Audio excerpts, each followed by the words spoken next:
किसान साथियों, मैं अखिल भारतीय किसान सभा तहसील सचिव कॉमरेड राम प्रसाद जांगीड़। मैं अभी जो बड़ी लाइनें गुजर रही हैं उस मामले में कुछ चीज़ें किसान को पता नहीं है, वो मैं आपके बीच में आज साझा कर रहा हूँ। और हर उस किसान काश्तकार को ध्यान रखनी चाहिए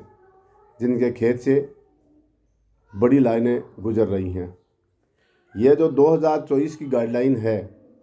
उसके अंदर किसान को मुआवजा कितना मिलेगा,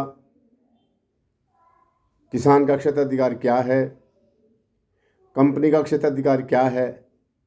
यह कुछ ही शब्दों के अंदर मैं आपके बीच के अंदर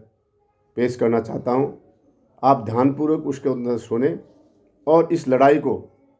बढ़िया तरीके से संघर्ष के साथ लड़े, जिससे हर उस खेत के किसान के खातों के अंदर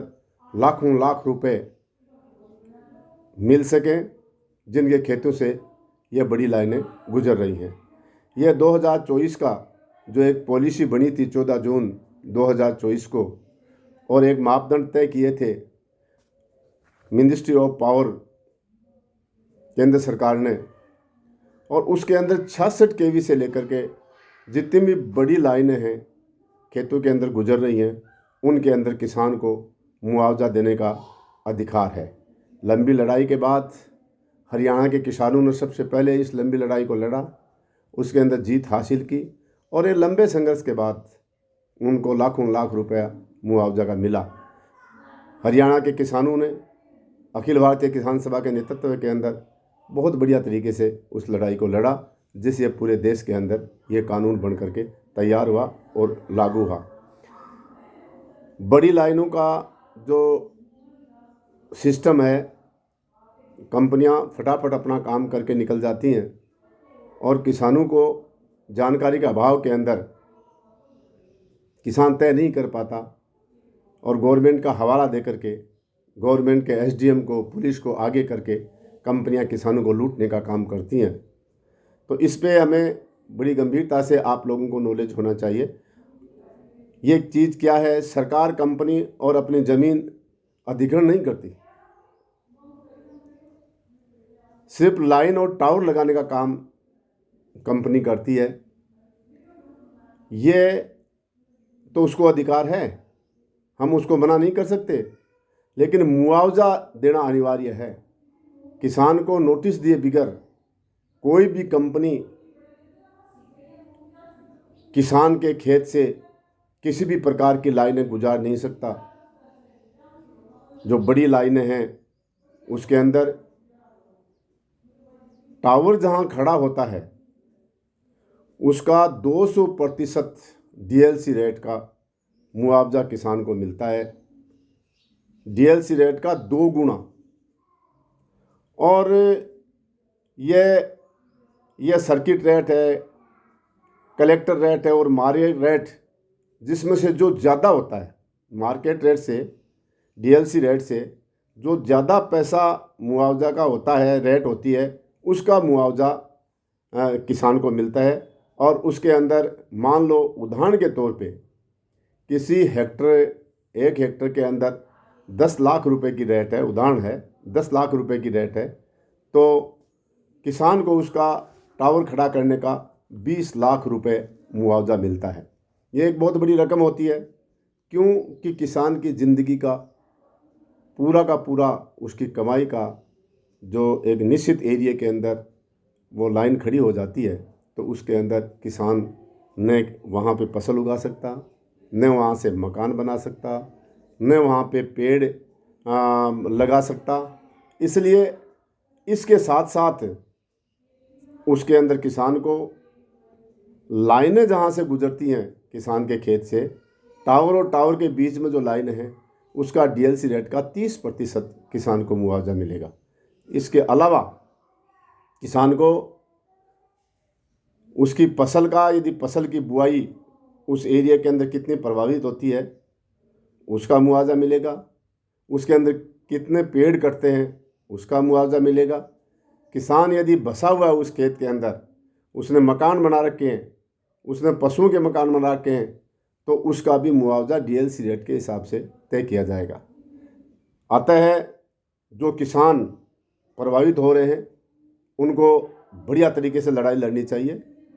और किसान सभा उसका पूर्णतः सहयोग करेगी।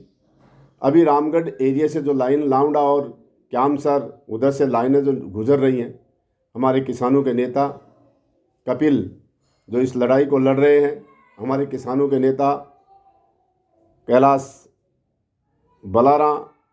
और अन्य साथी जो इस लड़ाई को बढ़िया तरीके से उस एरिया के अंदर लड़ रहे हैं, तो सभी किसान साथियों से निवेदन है कि जब तक मुआवजा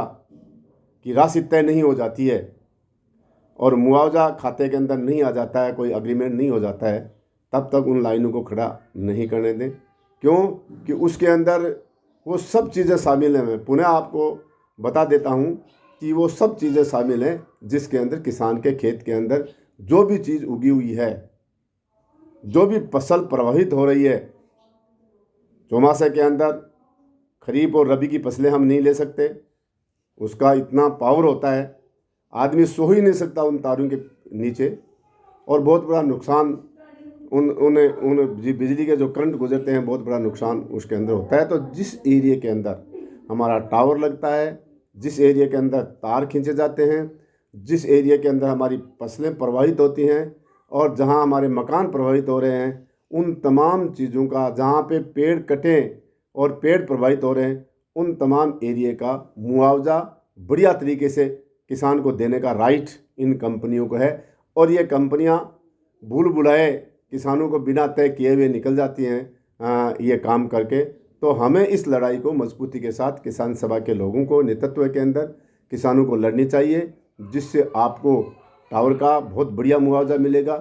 हर किसान जो प्रभावित हो रहा है उनके लाखों लाख रुपया उनके खातों के अंदर कंपनी को भेजना पड़ेगा।